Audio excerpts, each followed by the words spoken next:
มาสูงพี่น้องได้ทางสิ่งในเมืองปัดปืนจึงได้ทางสิ่งกูดีๆเนาะเคเป็นปอสื่อเสร็จแล้วห้องเอาดังมาในอะไร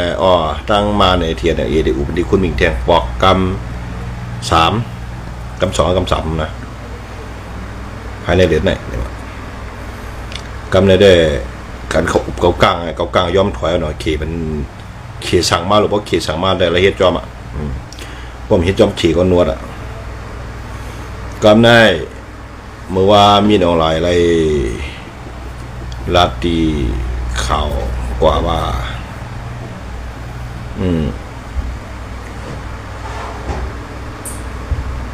เปิ้นอันนักข่าวถามว่า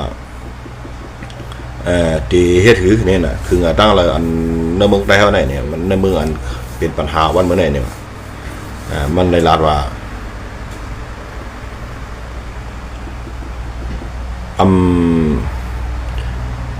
มีสังตัดที่เขาเตรียมเฮ็ดไรอันนั้นเขาว่ามีสังตัดที่อันว่าเขาเฮ็ดไรอันนั้นมันหลับจะไหนไงมันก็บอกว่ามันเดอุบรีมอะไรก็ไม่เด่นจะไล่ยามเอาเนี่ยนะกำดืนมาก็ปลองก็กูเหมือนเขากลางไงเฮ็ดอะไรเอากวนมาตายไปอะไรไงตายหูปากมันเป็นอะไรกำดืนมาก็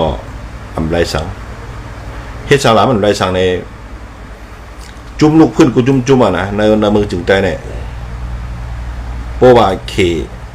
อยู่ด้านหลังเนี่ยมันเป็นกว่าหยาบเอามาไต้ก็อาชีพเดียก็อยากอาชีพเดียแต่วันต้มจอยที่เดียววายเลยให้เอาชงแห้งซึกแห้งมากแต่ได้ตึกมันร่วมเนี่ยมันไรมีเมืองมาในแต่ได้คนร่วมของมันก็มันตึกผัดตึกมันก็รู้ว่ากำเนิดนั้นมันต่างเชียงนะหมักมือจีนยามเลยมันมีกวนหนุนหลังกันแต่ได้จอยเหมือนยูเครนกับรัสเซียน่ะกำเนิดมารัสเซียมันประเทศหรอมันเมืองหรอมันบ่ใหญ่หรอกมันไม่ได้สู่รัสเซียเลยก้อยกับว่ามันกวนมันก็มันในจอยนอกเมืองนาโต้เขาจะเนี่ยเป็นนาโต้เกี่ยวกับฝรั่งเศสอังกฤษว่าจะเนี่ยโปแลนด์อย่างเขาจะเนี่ยเรียนอยู่จำเจอหิมพอมาจอยกำเนิดมาได้เป็นจอยผมเคยไหวเอาล่ะขนาดมันเหมือนเมืองใต้เขาก็เหมือนนั้นครับเดียนอะไรซึกใต้อะไรเขาตึกหรือมันออกไรเนี่ยมือเข้าคิ้วเนี่ยมันไวหนาแหละเหมือนป่วนมาเนี่ยนะมันไวหนาอะไรก็ในขีดเจอมาในโซมันคอเซ็นเตอร์เนี่ยว่าเหมือนนั้นเหมือนตั้งกูกลางในเป็นกวนดุมลานเหรอจำเจอนั่นนะกับกากวนกายากาคุมิโยอันคอมนี้เนี่ยจิ้นจีเท่านั้นนะเดี๋ยววันหยบไปโอ้นากูกลางเลยนะก็ในเขาก็ใครตัวเขียก็ปิกเขานำตั้งกินเขาไปแล้วมันเขียยาบ้านมันหอมตื้อเขาเนี่ยกำลืนมาได้มาได้ยืนเขาขาดเขียก็เดี๋ยวย่อมเปิดยากันยังเป็นเขาละย่อมเปิดยุคยาเป็นเขาแต่ที่เขามาในเมืองเขาได้ขี่กลางเลยก่อนนะกำในมาเนาะเขาเนี่ยตื้อกำลืนมาเพราะหอมถอยก็เขียก็เดี๋ยวจ่อยสูดเดเนี่ยเพราะว่าโขน้ามันหยบเอาหรือเขียหยบเอาละอันเขาย้ำจ่อยเนี่ยเป็นเขาห้องว่าคือเฮิร์นเขาอันเป็นแกงเขาเช็ดตู้โขนาใหญ่อันเป็นมาอยู่จังกลางเนี่ยนะก็บนหยบวันเราก็สูงมึงเขียวันเราปั่นต่ำตายหมดแล้วตั้งคือพอเขียในของหยบเลยเขาปั่นต่ำตายตั้งคือรอนะเปียดเด่นกุ้นหนูนั่นนะกำในซ้ำเพิ่มมันยอบปันไรเขาในเขามันเฮ็ดมันยอบเฮ็ดปันในใครเหลือกว่ามันเขก็ปันแห้งไอ้เจ้าเนี่ยปันแห้งว่าเขาขึ้นมาเจ้าเนี่ยจัดการมันทางสอนมานี่เนี่ยกำในอุบโอ้กันระยะเนี่ยมันก็ย้อมเขียวเนี่ยก็ย้อนตั้งใจแถมให้เราได้เรียกเปลี่ยนกันยังตั้งของเตอร์ลินเนี่ยนะเกี่ยวกับไผ่ตั้งเมื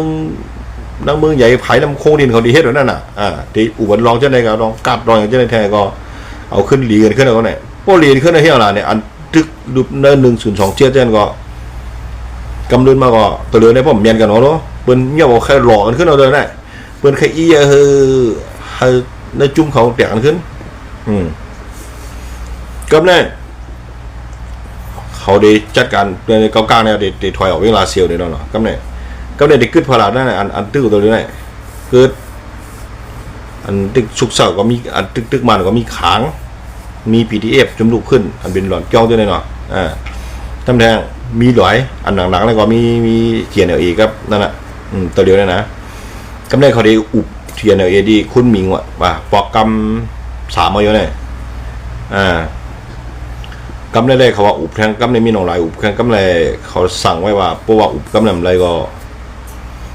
เขก็ว่าอุบเบาเนี่ยปันเปลี่ยนปันอุบปันกันอุบเบา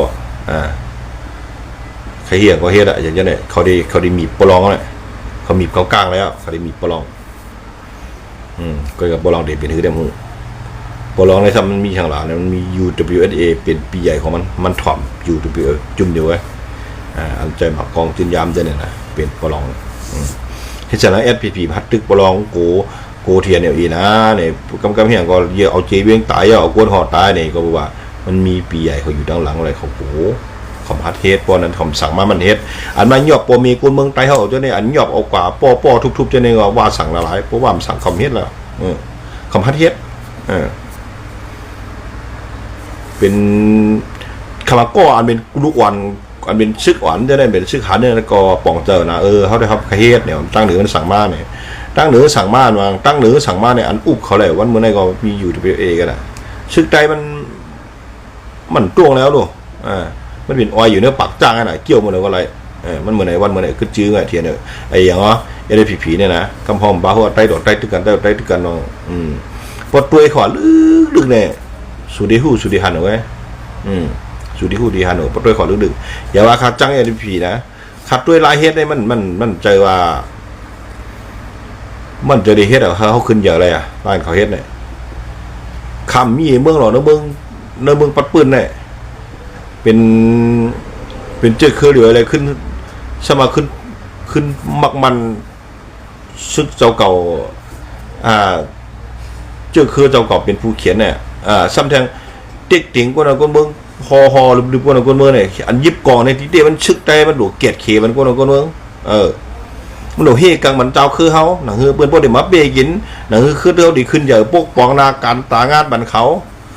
อันนี้จะอคติไปวนเก็บพวกมือลุงเฮ็ดพอไรแล้วบ่ได้การแล้ววันนี้เขาไม่มาอยู่หน้าตาตีก่อนเนี่ยอันนี้เขาก็กวนมีไปวนออกตื่นหน่ายตื่นเนี่ยเป็นกวนหลงใต้อะไรมันขึ้นเยอะเลยมันตึงเปอะไรมันเหมือนไอ้กายบวชเก็บกันน่ะพวกมือลุงเมื่อไหร่ก็จะเป็นเจอโคไรก็ไก่อยู่จมโคไรเนี่ยอันนี้ของเจ้ามะนาวเนี่ยอันนี้ได้เจ้ามะนาวเจ้าวันนี้ว่าก็เฮ็ดไหนเนี่ยเจ้าเครือนี่คือเดี๋ยวมวยคือกวนเมืองเดี๋ยวหันจะคือหิมหอมจะได้อันเบิ้นฮักเข้าก็เบิ้นจังเข้ามาครับเนี่ยกวนนึงสุ่มได้จากกวนเมืองหรอพอสู่เฮ็ดไหนนึงสู่เจ้าลายแก้มจากกวนเมืองสู่นึงแค้นกวนนึงแค้นจังอะไรเก่าขึ้นบางกลุ่มกับเขาปล่อยได้เปิ้นเดืออะไรมาอยู่ในวันเถินแล้วก็อะไรเก่าไงพอติ๊กเตะมานะถ้ากวนเมืองฮักในถ้ากวนเมืองฮักในนึงเขาหลุดได้เอาใจกวนเมืองเขาหลุดได้อย่าไปกำหยิบกวนเมืองอันนี้เขาเฮ็ดอะไรเปิ้นเก็บมาถูกหมายมาแต่ก็อะไรเก่า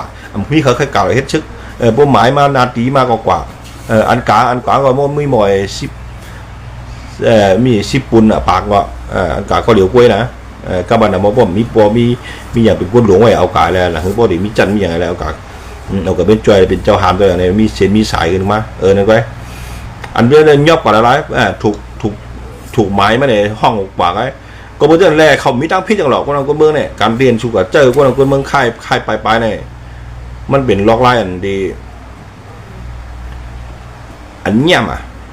มันเลยบ้วนเก็บบ้วนเจอหมาหน้าไว้มันบ้วนกับตั้งหน้าคนเมืองเขาในเฮ็ดชวนนั่นบางก็ในเฮ็ดมาบ่เท่าหูบ่หอกไปบ่ใครชูเจอค่ายเขาได้กากินยังผ่านที่มีอะไรชื่อมือกวนเขาบ่ผ่านเขาตุกข้าวเขาจะมาให้ไหนกันก็น่ะอันนี้ล็อกไล่เลยบ่เป็นไตเป็นเฮ็ดครับบ่เป็นเจอคือไตเตียดๆนะนอกจากมันจะไตเตียวนั่นน่ะมันเป็นไตตู้ไว้น่ะว่าเหมือนนั้นเป็นไตตู้ที่ล่ะเนี่ยมันหรูหลังเอาไปนู่นแล้วเมื่อเดือนบนเสือบนอ่อยยาไม่ได้ป่ะมันเป็นอ่อยยาไปเลยมันจะเจอกวนนะมันเจอว่ามันหักเนื้อเลือดเจอคือเจ้าเก่ามันเห็นอะไรเนี่ยนะเดี๋ยวพอได้อุบมันไม่ได้ยาวได้เดียวก็ว่าจะอุบมันอิดอันล็อกไล่คาราดนี่เนี่ยล็อกไล่ชูข้าไรจากกวนเมืองในชูอะไรได้เอาจากกวนเมืองเฉื่อยไปเน็กขาดกวนเมืองเต็กติ๋งเงี้ยเนี่ยชบต่อชบมันหวกกว่าได้เดียวพวกมันเนี่ยกวนเนี่ยนักสู่ได้จ้างสู่มากก็ได้ฝากได้จุ่มสู่นะจุ่มFP จนมีเจอคือไตนั่นอ้วนได้ดีไล่สู่เฮ็ดไว้พิษมาสู่ครับ